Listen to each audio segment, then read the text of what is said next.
अब हम लोगों की बात आ रही है टेंजेंशियल स्ट्रेस। जैसा नाम है वैसे ही है, tangential force acting on an object divided by contact area. मतलब यहां पर टेंजेंशियल स्ट्रेस क्या होगा? Tangential force upon contact surface area. जो सरफेस एरिया कांटेक्ट में है उसको हम कंसीडर करेंगे। अब आप वर्ड यूज करें स्ट्रेन। अच्छा, टेंजेंशियल स्ट्रेस में एक और डेफिनेशन लिख लें। डिफॉर्मिंग फोर्स एक्टिंग पर यूनिट एरिया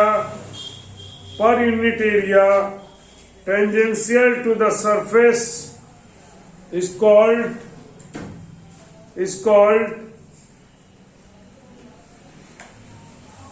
tangential stress। और नॉर्मल स्ट्रेस में भी यही था, डिफॉर्मिंग फोर्स एक्टिंग पर unit area normal to the surface of body is called normal stress.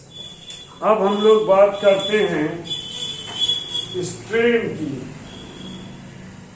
Strain क्या है?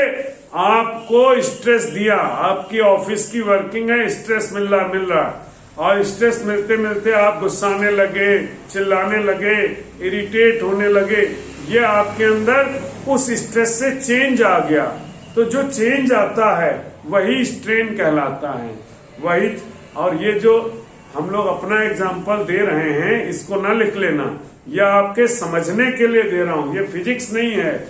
देखो, समझने के लिए अलग अलग टाइप से एग्जाम्पल सोच समझ के देने पड़ते हैं, इसलिए ऐसा कर रहा हूं।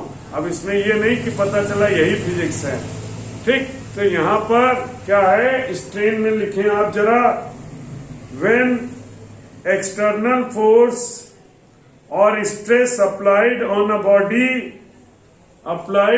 body, it undergoes change in its dimension, and object is said to be deformed. New line से लिखें, ratio of change in dimension of the body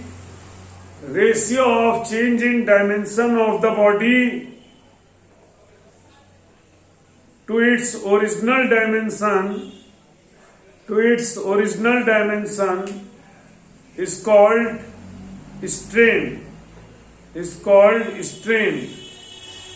तो चेंज इन डायमेंशन और ओरिजिनल डायमेंशन को हम क्या कहेंगे? स्ट्रेन कंसीडर करेंगे। Strain को हम लोग 3 कैटेगरी में डिवाइड करते हैं। पहला है लॉन्गिट्यूडनल स्ट्रेन, नेक्स्ट है वॉल्यूम स्ट्रेन और लास्ट है shear strain. Longitudinal strain, volume strain and shear strain, ठीक है। ये पॉइंट यहां पर आएगा। तो अब हम लोग इस बात को देखते हैं, what is the longitudinal strain.